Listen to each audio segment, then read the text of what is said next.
Hello, everyone, and welcome. I'm Elizabeth Fitzsimons, Vice President of Leadership and Engagement at Lead San Diego, which is an affiliate of the San Diego Regional Chamber of Commerce. Welcome to our webinar series, Leading in a New Reality, and I thank you all for joining us. I hope you and your teams and your loved ones are all safe and healthy. At Lead San Diego, we connect, educate, and empower leaders for positive change, and that's what we're hoping to do here, too, with this program.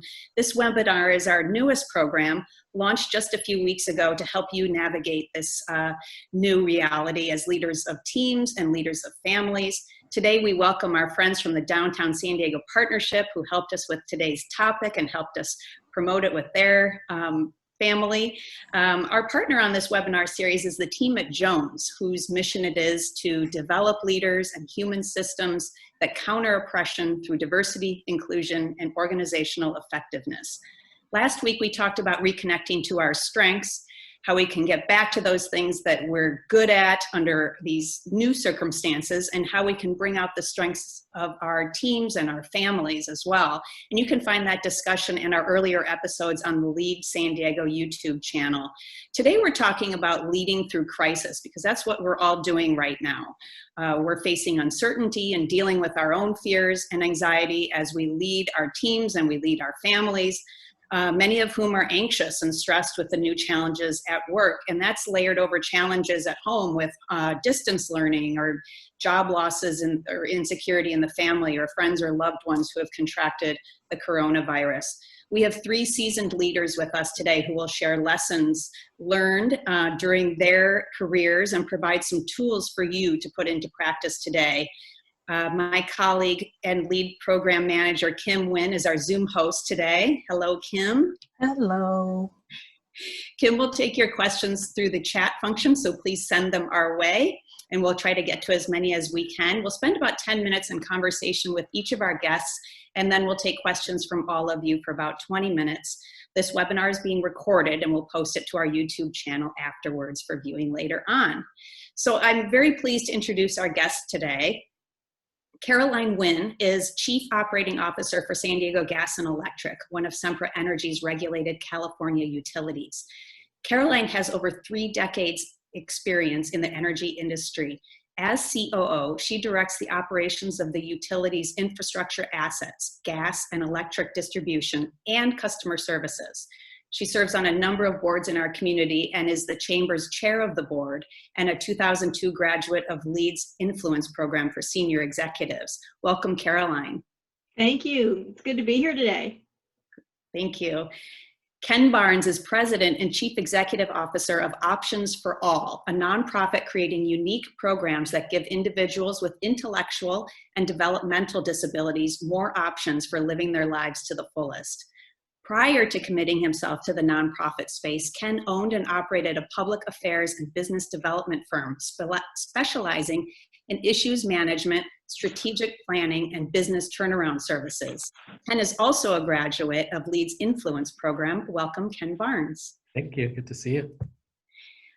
Betsy Brennan is President and CEO of the Downtown San Diego Partnership, a member-based organization focused on promoting an economically prosperous and culturally vibrant urban center for downtown's residents, visitors, and employees.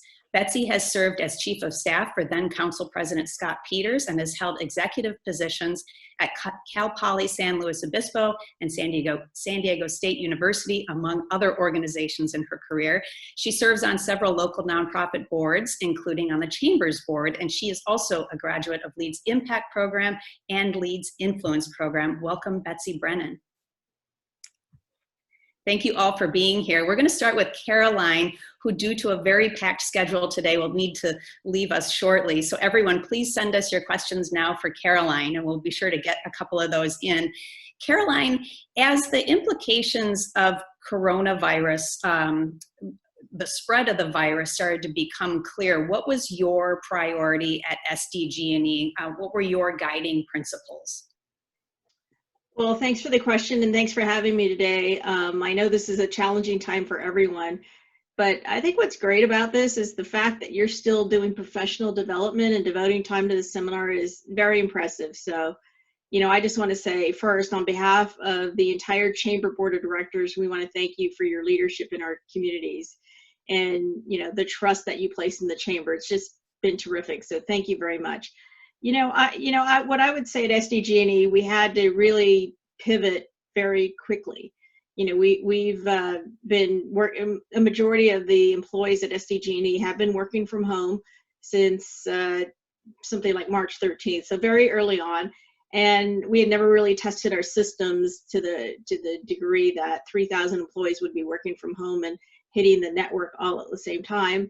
But I have to say that it's been fairly seamless for our employee base that are working from home. Now, we also have, about 1,500 employees that are still working in the field, and we have employees that are still coming to the office that are taking important customer calls from our customers. So that's really kind of the menu of employees that we have working out in our area. And I will say that probably the first 4 or 5 weeks of this pandemic, we're in week 7 now, we're just crazy. We were reacting very quickly. There were new rules, there were new guidelines, there were things that were coming up that we had to deal with, mostly in operations. But I would say that, I think finally we're at a really good steady state now. I'm very impressed with our employees and how adaptive they become and how flexible they've been in this environment. As a utility company, it's in our DNA to prepare for emergencies. And we had a business continuity plan and a pandemic plan, but to have it happen in real time was a little different than how we planned it. So, it was day after day, like very quick decision making that we needed to do. So, I think we're in a really good place right now, and we are an essential service. I know that oftentimes our field employees will get questioned, why are they still out working?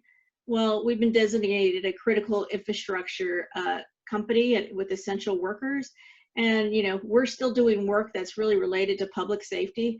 So we're still doing work out in our communities around wildfire mitigation. We're still doing really important compliance and inspection work because it's all grounded in safety. And so if you do see any of our SDG&E employees out, they are doing just pure safety work, and we've really kind of limited the amount of planned outages that we do, that, any upgrades to equipment that we have, that, we're very sensitive to customers, like many of you who are working from home, and, the last thing that you want is a power outage. So there are things that we've really pulled back on, but for the most part, we're still doing the public safety work out in the communities. Caroline, you've led through crises before. How has this crisis been different for you? I mean, as a leader, how have you been challenged personally to shift or adapt to these circumstances? Well, you're right. We have been through many crises in my career. This one has certainly been the most challenging, I think, because we'd never been through it before. We've never had to have as much virtual work going on. We've never had to, create all the work rules that we've been creating and adapting to. I mean, we had to adapt to we used to have, 2 or 3 employees in one truck going out to a job site. Well, that doesn't meet the social distancing requirements. So we had to go make sure that we can get as much fleet as possible. And we were lucky to be able to obtain fleet, so that now we have single occupancy rider, requirements, so that we're really exposing the limit to how, the COVID-19. We also have people working to so many different distributed work sites because we needed to make sure everyone had that space to be able to do their job. And we've even sequestered some of our most specialized operators because they're running our big electric grid. And so we've sequestered them. We actually have rental RVs in our parking lot at one of our facilities, and they're living out of that. And they're working 24/7, and they're on a 14-day shift. We have another crew that's, been sequestered for the 14 days, and they get tested for COVID-19 before they take over.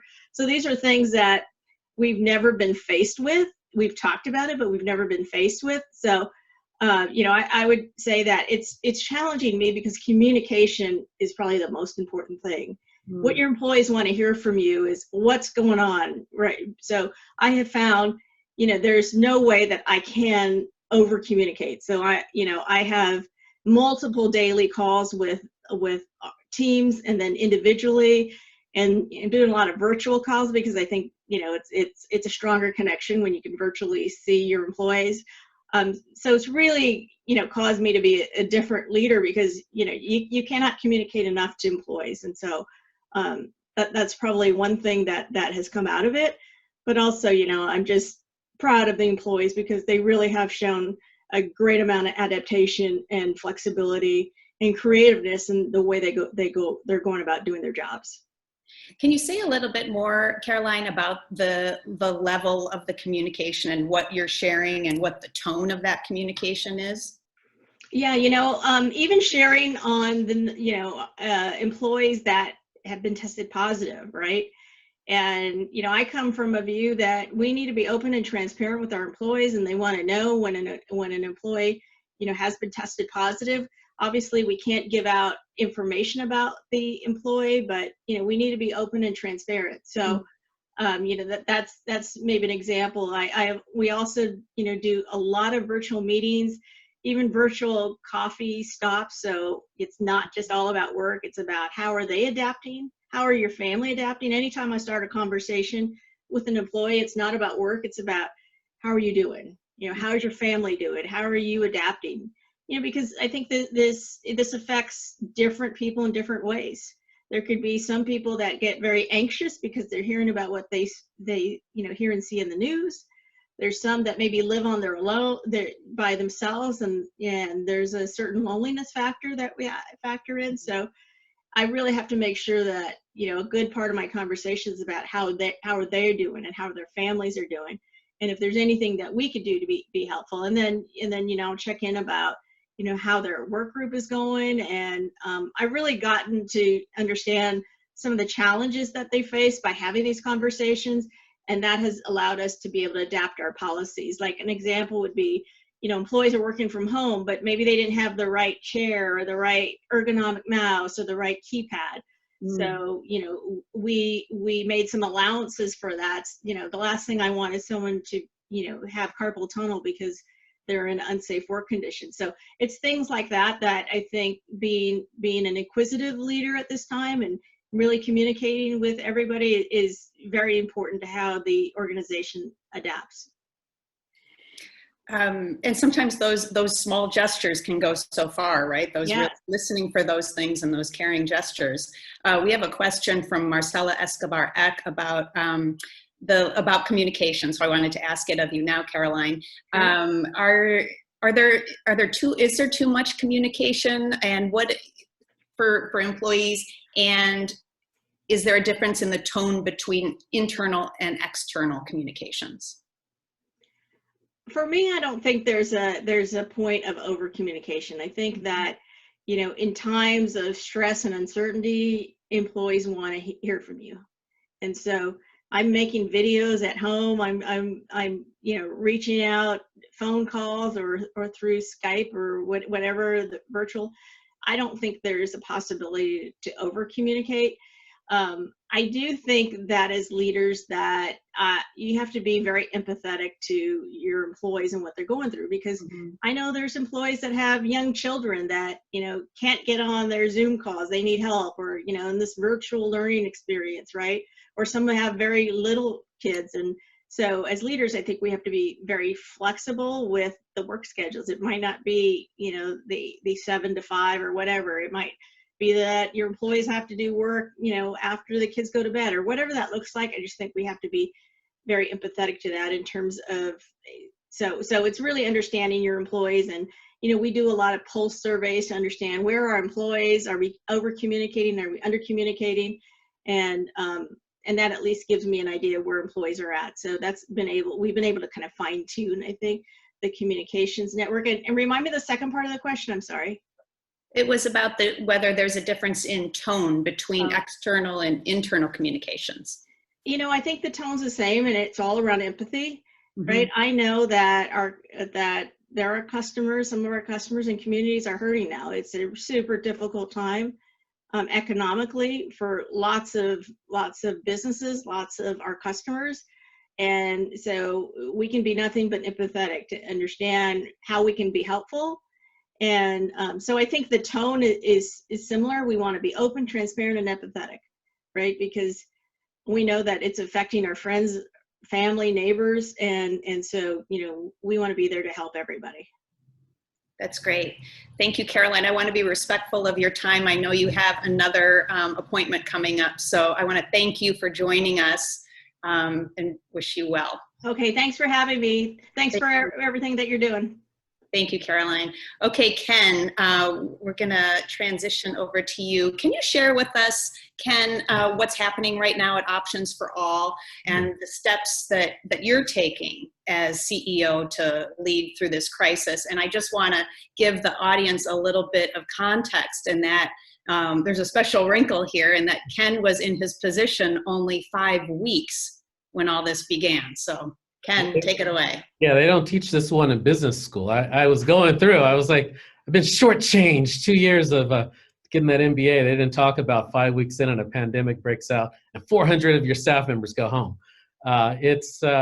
You know, I'm really surrounded by like this dynamic team, like all across the board. And so for persons not familiar with what we do, we service intellectually and developmentally disabled adults, about 1,400 all across California. We're headquartered in San Diego, and then we have about 100 employees each in San Jose and San Bernardino, and another couple of dozen in Santa Cruz. And so our mission and focus is getting people out of, you know, often someone who has cerebral palsy or they're autistic, maybe they have Down syndrome. They're often stuck in a bedroom at home and they're watching TV. They're not interacting with society. And so we get them out of the house, move them around society, around the community, help them how to engage, teach them a variety of skills. Well, obviously, we can't do any of that style of work in this current situation. And so, you know, what we did is about, I think, I want to say it was the last week of February. And it was that first COVID-19 case that came out in Washington. And so we kind of started a little task force of hey, what if hypothetically we couldn't leave the house? What would we do? And so we started this kind of process, and then sure enough, you know, that's what happened. And so part of, I think, with the crisis is trying to anticipate what could possibly happen. We kind of put kind of a radical, extreme focus on employee safety, and part of that is, well, one, we didn't know what was going to happen, and so we started having employees work from home actually a few days ahead of the state order that came out. And that's just kind of what we've done. Transparency and everything, what Caroline said, I couldn't agree with her more. I have a rule that I over-disclose rather than under-disclose, because if I'm going to make an error, whatever, I maybe told you too much. But I'd rather be that than them thinking that I'm holding something back, that I'm not sharing information. And you know what? It's okay to say, I don't know. I had a call this morning with all of my managers across the state, and one of them asked, he said, what do you think of something? It was some long question. I said, I don't know. And we all laughed, but it was just the truth. I mean, sometimes you don't know the answer, and it's okay to not know the answer. And so what we're doing is we're servicing all of our clients remotely. We developed a whole kind of set of curriculum. We have a massive Zoom account that we have a lot of employees using all day, every day. And we're just reaching them. What we didn't want to do was abandon these people. And so about 15% of our staff is considered under California law essential services, because they support persons working in grocery stores, pharmacies, hospitals, healthcare agencies. But we have a staff that's all, while not technically essential, they're all vital. Because if they're not working, there's this very vulnerable population of persons who don't have engagement often with the rest of society and with the outside world. And so it's been really neat to watch it unfold, and we're excited about what we've learned from this after this is over. Well, let's talk a little bit more about being new to the job and heading into this crisis, because most leaders they've had time to build that trust with their teams, right? And so how do you build trust in crisis on the fly? Tell us how you're doing that. Yeah, that's been an interesting one. In fact, we even laughed about that this morning because I realized that Friday will be the end of 6 weeks of us working remotely. and I'll officially pass the amount of time that we work together in person. So they only know me in this, odd remote way. But I think the trust is really just been from one, communication. Now, the one thing where I probably have a slightly different take than Caroline had, I don't send a lot of emails to across the entire staff. I like to consolidate the information together and then send it out kind of a little bit more of a larger gaps in between. I think if you like bombard them like time after time after time, with a email multiple times a day or different things, it can create some anxiety. And I don't like that to happen. From the trust side, it's really just been a series of, you have to say what you're going to do, make your commitments, and then hit those commitments time after time. If there's something that you can't do, and I think you have to do this at all times, but if it's something you can't do, you need to explain why it didn't happen, why it couldn't happen. Don't make promises that you can't keep. What I know is, so far, we've been able to keep every employee on payroll at 100%. So far, we've made all of the payrolls. We've even added a couple of employees. Can I say that's going to be forever? No, but what I told him today, I know it is going to be for May. And then we're going to keep going. And while that seems like, well, gosh, is that oversharing? No, that's just the truth. Mm-hmm. And so that's how I've been really trying to build trust with them, is really serving them, letting them know that they're not here to serve me, but the other way around, and telling all of their managers in between us that, look, nobody's special, everybody's the same. Even some of the committees that, like, we have a task force on reopening, I'm not the chair of it, I'm just a member. And so that's really been what we've tried to do. And I guess I'll know the answer when this is all over and we're back together, if they trust me or not. So. Well, say a little bit more about your team and how are you keeping them focused? You said focused on the horizon the other day when we were talking. And tell us about how that works to keep the team together, and how that works in within this sort of framework of anxiety and not knowing what's coming. So I think there's a fine line that you have to walk between what I call happy talk and action. And so being positive, I'm not discounting that. You need to be upbeat as a leader. You need to be positive. You also have to be realistic. So you can't just, hey, everything's going to be fine, and hey, let's have some pizza. I mean, there's real things that are happening. And so what we've done, for example, just Monday, we impaneled a reopening task force. We are going to reopen. That's not a fantasy talk. That's real talk. We're going to reopen. The question is, what is it going to look like? How are the offices? We have 9 offices across the state, large and small. There's different things we have to do. We have 3 film and media studios that we operate across California, and that's a lot of bodies. There's a lot of equipment, and so there's a lot of surfaces just to remain clean. And so we've created an entire task force across the enterprise focused on that. We focused on, hey, we can't deliver services the exact same way, so for at least a period of time. And so we have an entire team working together of what will that look like. And so how it's been is keeping their eyes on the horizon. This is a temporary time, and don't get caught up in the darkness of it. Don't watch the news all the time, and don't work all the time. Matter of fact, one of the things I tell staff all the time, stop working. When the day's over, do something else. Exercise, work out, read a book, hang out with your family, go in the backyard. Whatever it is, go for a walk with a mask on. But don't work all the time. Don't get caught up in that this is what's happening right now, because this is temporary. And everything in the past has moved on. There was a pandemic in 1918. There was a Great Depression in the 30s. There was a big recession in 1982. There was on and on and on, the dot-com crash, the 2008 recession. It passes, and this is going to pass too. Ken, what is one thing that you'd like to see leaders put into practice today with their teams? I think they need to trust their teams. Mm. It's the main thing in the trust is you can't say I trust you and then try to get them to do additional work that they normally wouldn't do because they're at home. Mm. That's not showing trust. And so you have to trust that, hey, you've given them a list of things. I mean, there's things you have to do. I mean, we still have to do our audits and the like. I mean, that's just regular business. But the main thing that you can do with your team, you can trust them. You can continue to be honest and transparent with them and let them know that you're doing everything in your power, and then really do everything in your power to try to stay ahead. One of the things I told them just this morning, we placed a large order for PPE, for masks for our employees and our program participants. There's 1,800 people. I don't know what's going to look like when they get back. And so try to look around the corner, try to think from their perspective. If you were them, how would you view you? And if you use that lens, that was a freshman year intro in the English in college, was the lens essay, which was trying to write from the perspective of the other. And here it is, I'm almost 50, so at 32 years later, it's still helpful. So that's why I would say use the lens of your staff and operate from that perspective of what they need. That's great, thank you.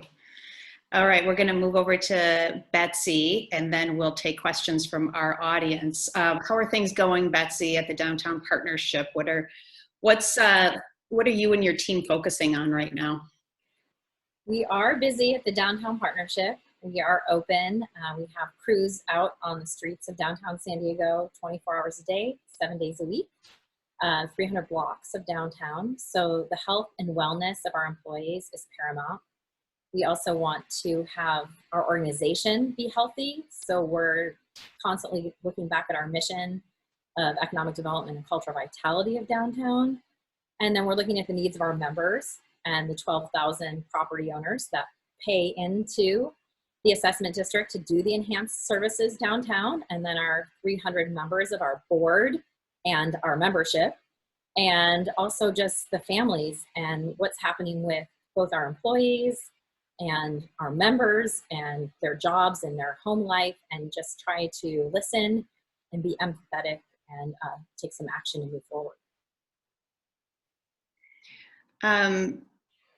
You've had a lot of leadership positions in your career, Betsy, and a lot of crises. Seems like you've had one in each position you've been in.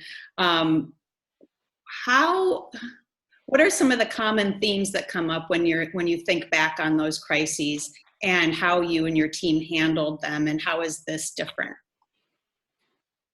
I mean, I think a lot of the crises, if you go back through the last 25 years, were time limited. So they might have been natural disasters or a really unfortunate situation that happened to a student at the university, or sort of time limited things.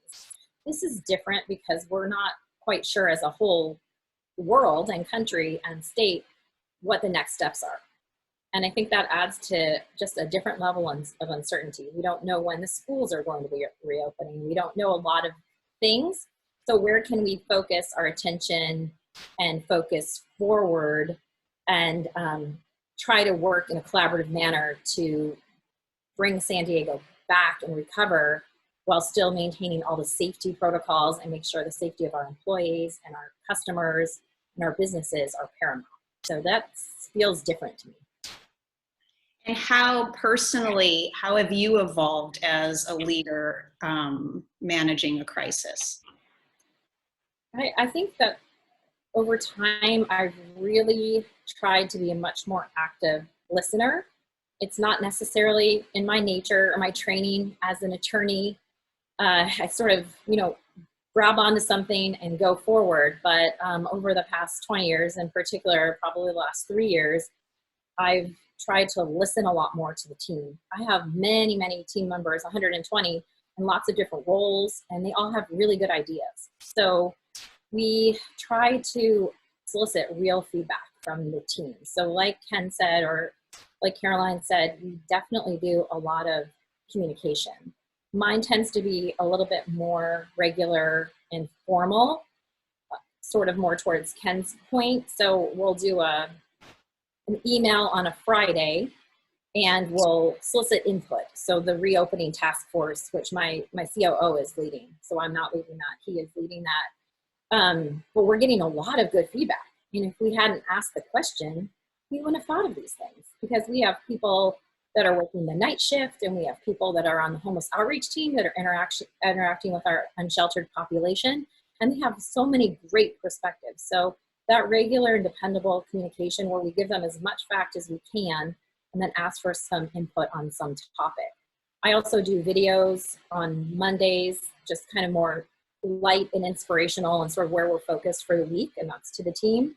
We do twice a week stand-up meetings. They're just 15 minutes, quick, just what can we hit as a bigger team, and then we'll have a leadership team meeting usually on Mondays. And then if we do have something urgent that has to go out, like if we had a COVID positive employee like we did last week, we did put that notice out right away, just to communicate as soon as we knew the information so that other people would have that as well. So those are some of the things we've been working on. I actually created a little slide that could sort of help with some of the things that we've been working on, if Kim wants to put it up.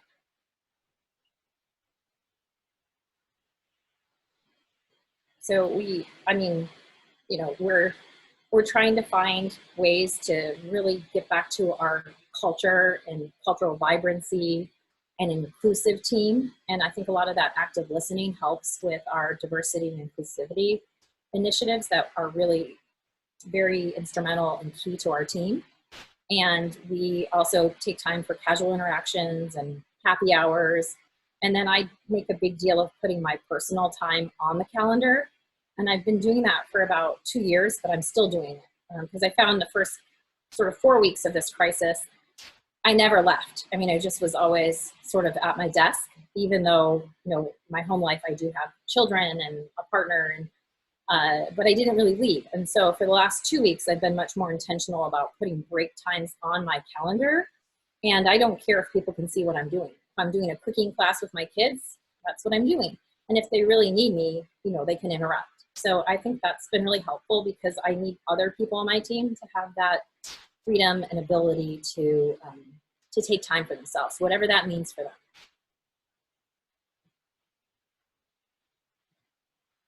I mean, I can go down this list quickly if you want me to, if we have time. I'm not sure if we have time. They're really good tips, Betsy, and it really leads me to ask about how we can take these lessons and what Ken was saying and what Caroline was saying about communication and transparency, and how do we apply those to the children or elder parents or others in our family or personal lives? How do we layer those on and apply those at home? That's a really good question, and one that I'm still not quite have all the answers to for sure, because just like I've had a lot of different career sort of crisis moments, whether they're natural disasters or lots of other things, my home life has changed a lot over time too, from being a single parent for quite some time with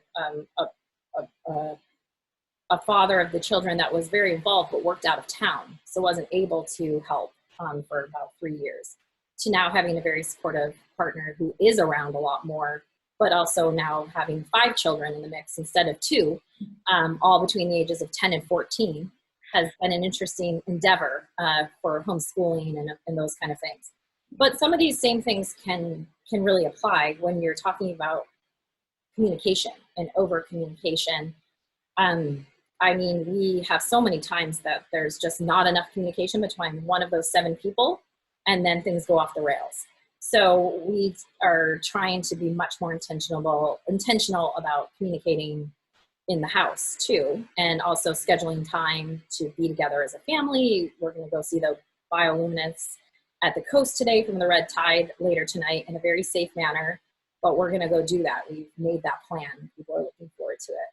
And then also writing letters and keeping in contact with loved ones. So not just your immediate family, but your, whoever that means for you, loved ones in your life, whether they're family or not. Please remember to check in with them, because some of them might be feeling very isolated now or having a different week. So some of our weeks, I don't know if you've experienced this, are quite positive and focused, and we're going forward and we're on adrenaline, and maybe the very next week we're all over the place. So I think a lot of people are experiencing different emotions, and if we can check in with one another, that's helpful too. Yeah, in our house, it's really by the hour. with our 3 kids and 2 parents working full time at home. And yeah, it's really, I've been sort of amazed at how things can just drastically change by the hour, just in any one day. Betsy, what does write a letter mean in your slide? So I take time, and it's not my favorite thing to do by any means, but I take time every week to do at least 5 notes to people. They can be 2 lines, but it's in the mail, the U.S. mail, and that's a sort of a lost concept. But I try to, if it's a board member or an elected official or a team member that just did something interesting or great, I just write a little letter, and then I try to do at least 5. My goal is 10 sort of calls like that a week too. Just random people that just might have crossed my mind and that I haven't checked in with a while. And I found those to be really great, just to not have an agenda for some of those and just check in with people. Right. It's just a touch point. It's just an expression that you're thinking of them, and it's a connection. And it's funny now because we're so delighted to have something unexpected come in whatever shape or form during one of these days, right? So a piece of mail sounds really delightful right now. And even going over to the mailbox or mailing a letter, what we're finding joy in, right? I wanted to ask you both, what, as leaders of your organizations, what is important for your boards to be seeing right now from you and from the organization? From our board of directors, I think they need to see that you're calm in the storm, and that you have a plan to get to the other side, and that you're in communication with them. I proactively reached out to my board chair just last week and was just simply, hey, let's talk. There was nothing scheduled. I just kind of walked it through, hey, here's what's been going on. I mean, we haven't had a board meeting, I guess the end of March, so it had been a month.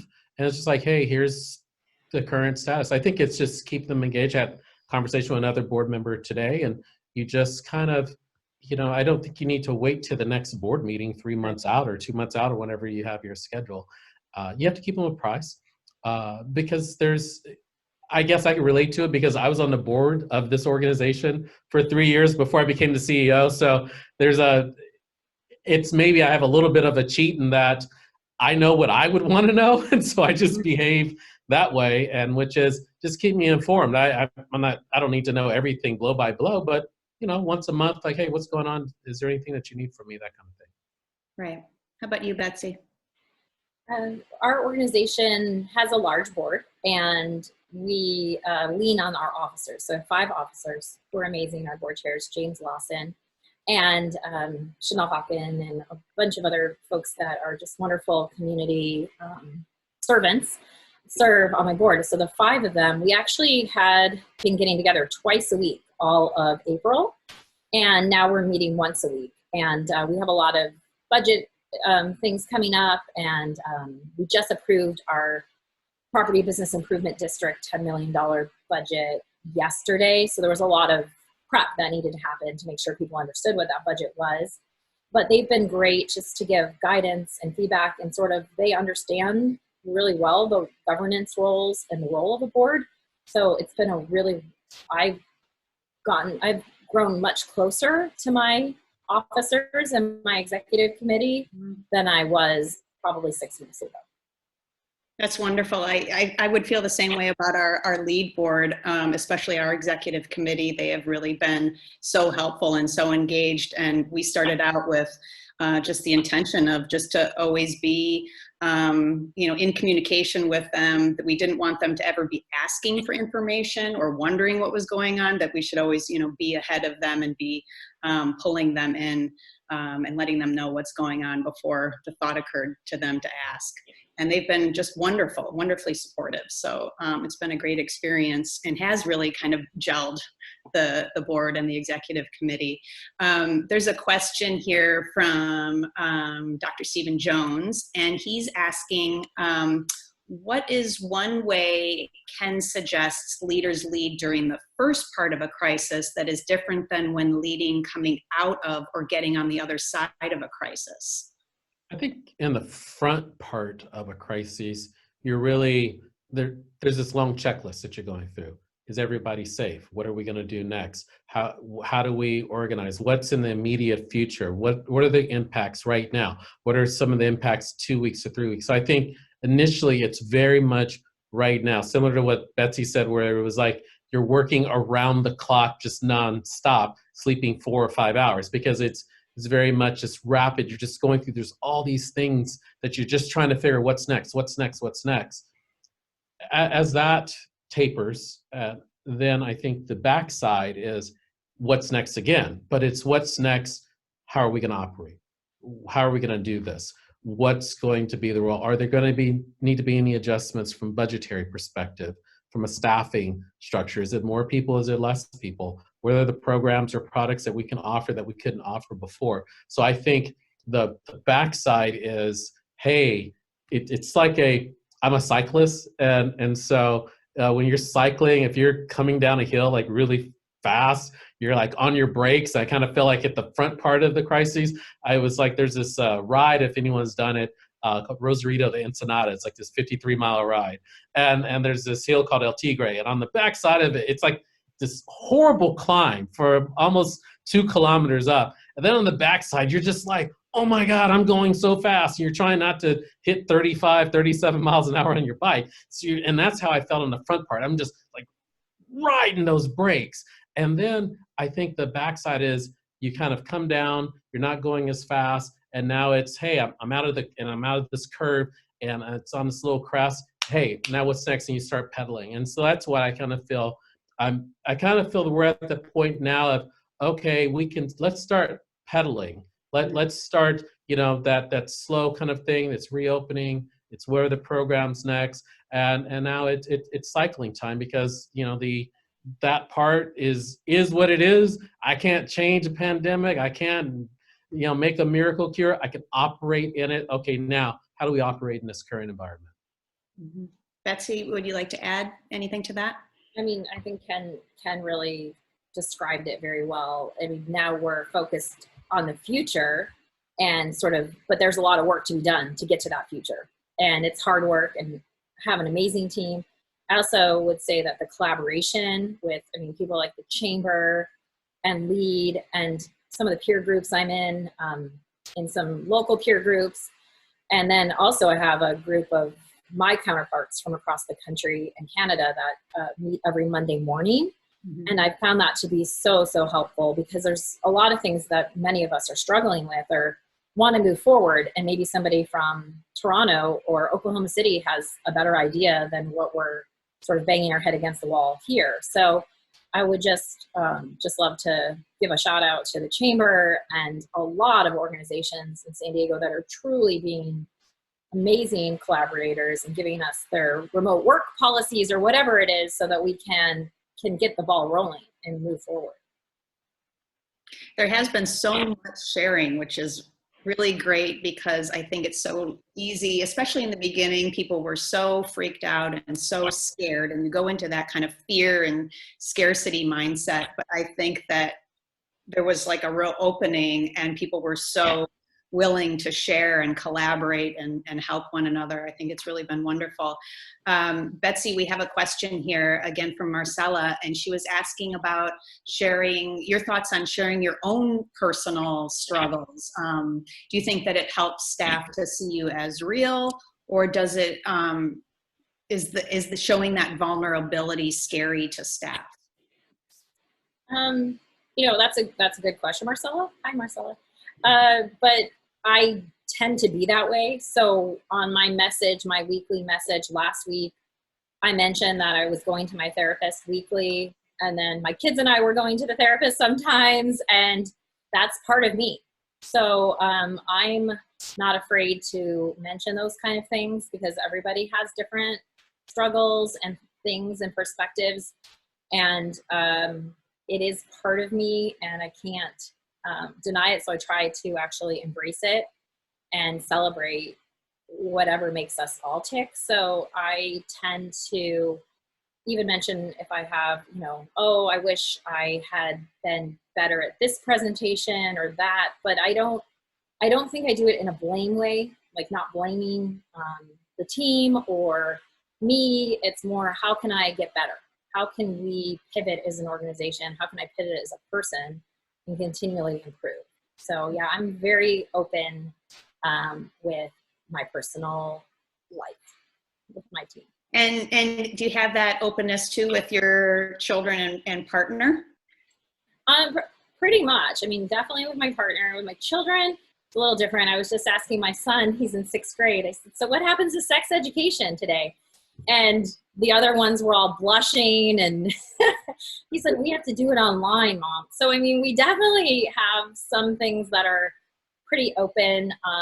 They know that I go to a therapist weekly just because we've been through a lot as a family. My children moved to 5 different public schools before they were in 5th grade. So, you know, they've had a lot of change, and children are resilient, but there's a lot to talk about. Yes, there certainly is. Yeah, we've had some interesting connections here. I have twin 1st graders, and sometimes we just have to talk about, like, gosh, it's like a really rotten day. Everybody in this house kind of having a bad day. Maybe tomorrow will be better. Let's go for a bike ride, you know? Speaking of mental health, we have a question for the two of you. How do you maintain a healthy immune system, limit stress, sleep, eat healthy, and exercise while handling the workload that you've been discussing? Ken, do you want to start with this one? Well, I think you just have to make yourself follow a schedule. I mean, it really does come down to, you can't let self-discipline go by the wayside just because you're working from home or because there's a stressful environment. Now, understand, I'm saying this to leaders, to leader, right? I mean, there's a different conversation. I'm a little bit harder on other leaders because you're in the position because a board of directors trusts you to lead an entire organization and of however many people you have.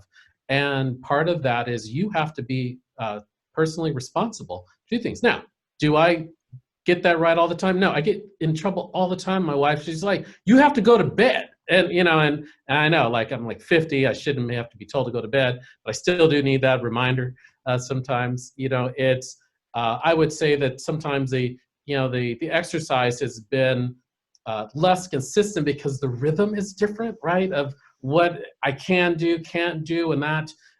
So you have to make some adjustments. But I think whether it's sleep is the most vital thing, you've got to put your head on that pillow. No electronic devices or whatever, unless you're reading something. You have to get in the habits of what you do. If it's, I'm going to read for 30 minutes, I believe that you got to let the news go. I think I've seen about 15 to 20 minutes of news total in the last 2 months.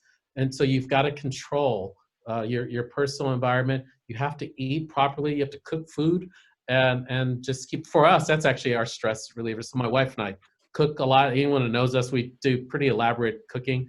And so we just do more of that based on what we can get in that CSA box from the farmer's thing that shows up. But no, it's just discipline, and you've got to sleep and you have to eat. Yeah. I know it sounds basic, but that's really, you have to sleep and you have to eat. I forgot to eat this morning. And so I had to, like, oh my gosh, I got to eat lunch like properly. So you got to sleep and you have to eat. And I have to remind myself of that all the time too. Well, Betsy, it sounds like you're pretty disciplined about your calendar and putting things on your calendar. Is that some advice you would share with, put the exercise on the calendar? Tell us how you're managing this, the emotional, mental health, and sleep. Yeah, I'm doing lots of walks, but I'm not doing, and they're usually sort of in the night. It's so beautiful, and the sunsets have been gorgeous. But I have to get my exercise a little bit more scheduled. It seems like lots of times when I'm not scheduled for a work meeting, I'm helping the kids get set up on one of 40 platforms that they need that day that I've never looked at before. But I definitely want to do that more. Something I have been doing, and I'm from the Northeast. I'm from New York and raised Catholic, and I have some guilt sometimes. That's just a thing. And I put on my calendar, do not schedule on Fridays from 3 to 5. And I was like, oh, people are going to think I'm slacking off. But I need that time to energize, to think about my plan for the following week, or I don't sleep all weekend. So I need that time to put things in order so that I can actually let go a little bit on the weekends and enjoy them. So scheduling that thinking time is actually helping me sleep better, which lets me get up earlier, which lets me exercise before all these things happen. I mean, as we all know, if I'm on the mayor's county, city, recover advisory group, and if those meetings get scheduled, that's when they are. So my schedule has to comply with that. So, but it's a work in progress, and the kids are in cooking class, and there's lots of baking going on over here. So there's a lot of food that's very delicious, and so I'm trying to be discerning about it. I travel. I fly a lot traditionally before all this, and one of the things I miss on United, you get these things called stroopwafels, and I had a little bit of my own personal breakdown. I bought all of them. Like, I found the factory Dahlmann's, and I ordered every flavor. They just showed up. It's the most ridiculous volume of stroopwafeling, but so sometimes you lose track. But when I thought of flying, I was going to say that I think for me it's, the flight attendants always tell you to put your mask on first before you help somebody else, and I think that's the exact same way in this, because if you're not taken care of, then everybody dies. And so you've got to. It's okay to not have guilt, to focus in on yourself, because you are helping others when you do that. And so that, put on your mask. Good point. We have time for one last question, and this is a comment and a question from Pedro Villegas. He says, the board and members of the Downtown San Diego Partnership are lucky to have Betsy lead us through COVID. A question: what are the pleasant surprises that you've learned from your response to COVID that you are likely to keep doing and integrate into the new normal of your operations after COVID? What will you keep in place? I'd love to hear your thoughts on this, Ken, too, after Betsy responds. Thank you, Elizabeth. Thank you, Pedro, very much. There's a couple things. One, I really like these Zoom meetings and seeing it where people live, like the psychology of how they have their houses set up and stuff. Not in a judgment way, but just really, like, I feel like I get to know you better, and I like that because it's not just business. It's like, oh, I can see their house and I see their garden. It's so beautiful.